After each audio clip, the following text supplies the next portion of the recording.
जब एउटी छोरी मान्छे हुर्किँदै जान्छे नि, साँच्चीकै उसलाई आमाको एकदमै धेरै आवश्यकता पर्दो रहेछ। उसका शरीरमा भइरहेका परिवर्तनहरूको लागि, उसमा आइरहेका मानसिक परिवर्तनहरूको लागि, सही र गलतको लागि, सही बाटो देखाउनको लागि, म छु है तिम्रो पछाडि भन्नको लागि पनि आमा चाहिँदो रहेछ। त्यो बेला मैले मेरो आमालाई खुब सम्झिन्थेँ, खुब रुन्थेँ। हुन त म आमाको छहारीमै थिएँ। उहाँ मेरो ठुली आमा हुनुहुन्थ्यो। ठुली आमालाई कामसँग मात्रै मतलब थियो। मेरा मनस्थिति, मेरा शारीरिक परिवर्तनहरूसँग कुनै लिना दिनै थिएन। उहाँसँग 2वटा छोराहरू हुनुहुन्थ्यो। छोराहरूसँगै मगन हुनुहुन्थ्यो। ठुलो बुवाले मलाई माया त गर्नुहुन्थ्यो, तर ठुलो बुवाको माया मात्रै काफी थिएन अब मेरो जिन्दगीमा। मैले साथी सङ्गतीहरूसँग सङ्गत गर्न पनि डराइरहेकी हुन्थेँ। उनीहरूले एउटा समोसा किन्दा अथवा एउटा फ्रुटीको प्याकेट किन्दा पनि मन कति कटक्क काटिएको छ। त्यस्ता हरेक परिस्थिति छन्। त्यस्ता अनेक परिस्थिति छन्।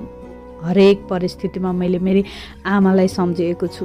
त्यो बाउले माया गरेको सम्झेको छु।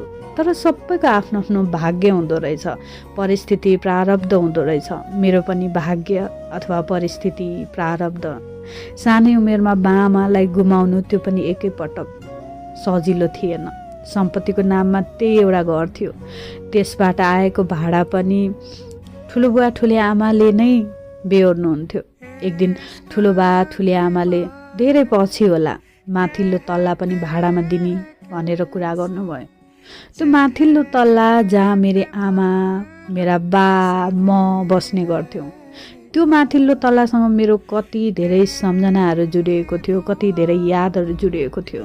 जब मलाई मेरो आमाको याद आउँथ्यो, त्यही माथिल्लो तल्लामा गएर रोएर बस्थेँ म। मेरी आमाका लुगाहरूबाट अझै पनि बास्ना आउँथ्यो आमाको। आमा आउँछिन् कि मलाई अङ्कमाल गर्छिन् कि नानी नरौ न म छु भन्छन् कि जस्तो लाग्थ्यो। धेरै लुगाहरू त मेरी ठुली आमाले बाँडिसक्नु भएको थियो अथवा सिलाइसक्नु भएको थियो। केही लुगाहरू थिए जुन राम्रा थिए। ठुली आमाले लोभले राखेको हो कि अथवा के हो थाहा छैन। कति लुगाहरू त ठुली आमाले आफैसँग लिनु पनि भएको थियो। केही लुगाहरू, केही भाँडा बर्तनहरू, मेरी आमाले उभि पकाउने भान्सो, सबै चिज मलाई असाध्यै धेरै प्रिय लाग्थ्यो। त्यसैले मैले जिद गरेर ठुला बालाई माथिल्लो तला चाहिँ भाडा नलाइदिनको लागि अनुरोध गरेकी थिएँ। कहिलेकाहीँ ठुली आमाको आँखा छलेर मेरा साथीहरू भेला पार्थेँ। एकछिन हामी रमाइलो पनि गर्थ्यौँ। म किशोरावस्थाको त्यो पडावमा पुग्न थालिसकेकी थिएँ। अब मेरा मनमा अनेक विचारहरू आउन थालिसकेका थिए। मलाई ठुलो बाको प्रेम होइन, मलाई मायालुको साथ चाहिन्छ कि जस्तो आवाज भइरहेको थियो। कसैले राम्रोसँग बोलिदिँदाखेरि पनि यही हो कि मेरो आफ्नो भने जस्तो लाग्थ्यो। साथी सङ्गती सबैजनालाई थाहा थियो मेरा बाआमा छैनन्, म ठुलो बाको घरमा बस्छु भनेर। यतिकैमा गाडीमा काम गर्ने खलासी, जति बेला मैले मेरो श्रीमानलाई भेटेको थिएँ त्यति बेला ऊ खलासी नै थियो। मभन्दा 2-4 वर्ष जेठो हुँदो हो, तर उसले असाध्यै धेरै माया गर्थ्यो। कयौँ पटक साथीहरूले समोसा खाएर रोइरहेको बेलामा उसले समोसा फ्रुटी किनेर लिएर आइदिन्थ्यो। ऊ खलासी होस्, ड्राइभर होस्, कन्डक्टर होस्, धनी होस्, गरिब होस्, मलाई त्योसँग केही मतलब थिएन।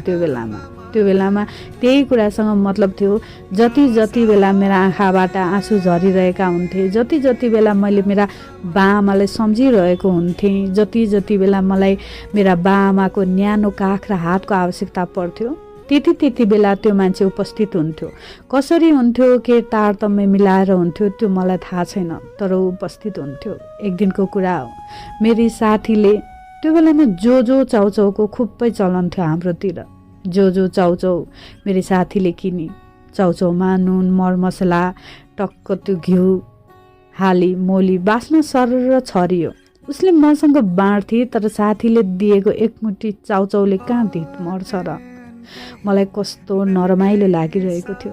त्यसै बेला उसले कति धेरै सुन्तला, बदाम, चाउचाउ, समोसा ल्याएर मलाई दिएको थियो। त्यो दिन हामी साथी सङ्गती सबैजना मिलेर पिकनिक जस्तै मनाएका थियौँ। स्कुलको मध्यान्तर थियो। यस्ता धेरै घटनाक्रमहरू दोहोरी नै रहे। मलाई त्यो मान्छेप्रति आकर्षण हुन थालेको थियो। अब त मध्यान्तर हुँदा उसलाई नै आँखाहरूले खोज्न थालिसक्थे। कहिलेकाहीँ घर फर्किँदा आए हुन्थ्यो नि, बाटोभरि गफ गर्नुहुन्थ्यो जस्तो लाग्थ्यो।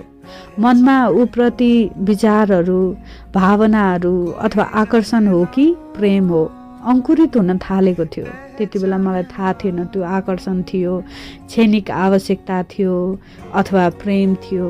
तर किन मलाई त्यो मान्छेको आदत हुन थालिसकेको थियो। मेरा साथीहरू पनि भन्थे, के भयो त, के फरक पर्छ त, कस्तो माया गर्छ तँलाई। 16-17 वर्षको उमेर, कसले कति माया गर्छ, कस्तो माया गर्छ, किन माया गर्छ, अथवा उसले गरिरहेको माया नै थियो अथवा आकर्षण थियो, त्यो छुट्याउने बेला थिएन त्यो। तर मलाई त्यो मान्छे असाध्यै धेरै मन पर्थ्यो। मेरा साथीहरूले उसको नाम जोडेर मलाई जिस्काउँथे। म आनन्द मान्न थालिसकेकी थिएँ उसको नामसँग मेरो नाम जोडिँदा। चेहरे पे पढ़ लो सभी